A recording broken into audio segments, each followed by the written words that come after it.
want to welcome in Texas Congressman Pat Fallon. He served in the U.S. Air Force. Congressman, great to have you back on. Happy Veterans Day to you. Hey, guys. How are you? Happy Veterans Day.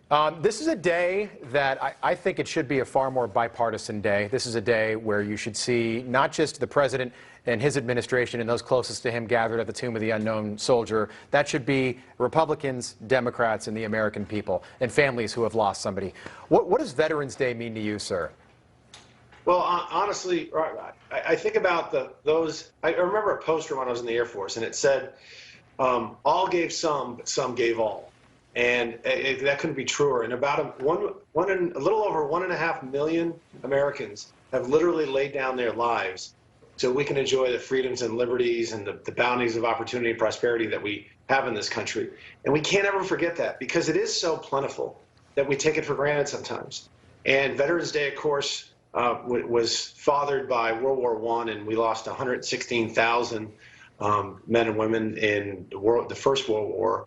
But we've also, as Carl can attribute, there are almost double that number, that 1.6 million number, that have been wounded. So we just always have to be cognizant of that. And if you want to honor that, be the best person you can be and be the best American you can be. Yeah, you know, it's interesting, too, is you look at where we've gone in war in the past, and like on D-Day, we lost almost as many troops as we did in the entire Iraq and Afghanistan war. It's unbelievable. I mean, it really is, thinking about how the service of past military, when we didn't have the technology and things like that. But, you know, Congressman, you look at someone who's served the country, that's a person who's written a blank check for up to and including their life. And talk to us about the character that you see with serving with other veteran members of Congress, because that, over the last 50 years, has dipped almost by, you know, huge double-digit numbers. Oh, I know. It's a sad thing. But, yeah, to be honest, there's 435 members of the House, and I think the best members are the ones that have served in the military. You know, you can be a great member and never having served, but they really are, and they understand that you are part, you know, in the Republican conference, we're part of a team. You can't get anything done individually. Right. You need, you know, 218 votes and just in the chamber, and you're only a third of the way there. So you have to know that sometimes you're going to take the lead, and other times, and most of the time, you're going to be in a support role. I'm glad yeah, sorry, go ahead. Oh, I was just going to say, I'm sorry to interrupt you, Congressman. I was going to say that it seems like 2018, 2020, we're getting a lot more people elected that have served, and more are running, and I think that's a great thing.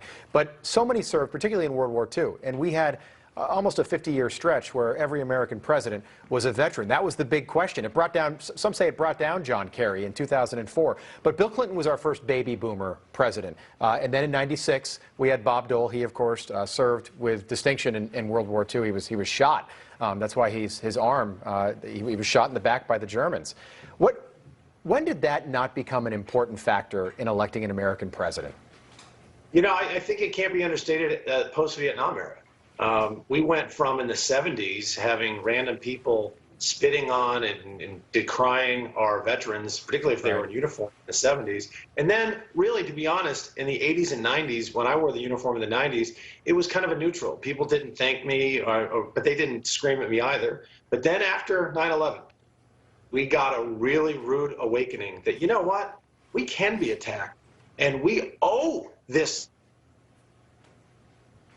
Oh, I think we lost the congressman. Well, it sounds like we lost Congressman Pat Fallon there. We'll get him back. You know what's interesting, Carl? That used to be a prerequisite. Right. You know, that was something that was part of the conversation. Yeah. You think about George H.W. Bush. He was running at that time against Mike Dukakis back in 1988. And George H.W. Bush, he was shot down. There's video of it. He was 17 years old, the youngest airman in World War II in the Navy at that time. And it used to be a prerequisite. Somewhere along the lines, that changed, but I think we're shifting back. Right. And you know, I will say, I am not for forced military service or military requirements. One of the big things that I am for, though, is if you're going to send troops into combat, if you're going to send them into harm's way, you should understand the ramifications, not only on the service member themselves, but their family and the nation. I think we got Congressman Pat Fallon back. Do we have you, sir? Yeah, I'm here, Oh, guys. sorry. Rob had a great question I wanted to get the rest of your answer on. Sure. Yeah, Rob, what was the question? Oh, I was just wondering, Congressman, we can talk about whatever you want. This day is a little bit unique. You know, you represent Texas, so we can talk about the border, we can talk about infrastructure. But I think on Veterans Day, this is the one day of the year where this should be the biggest topic, a bipartisan topic.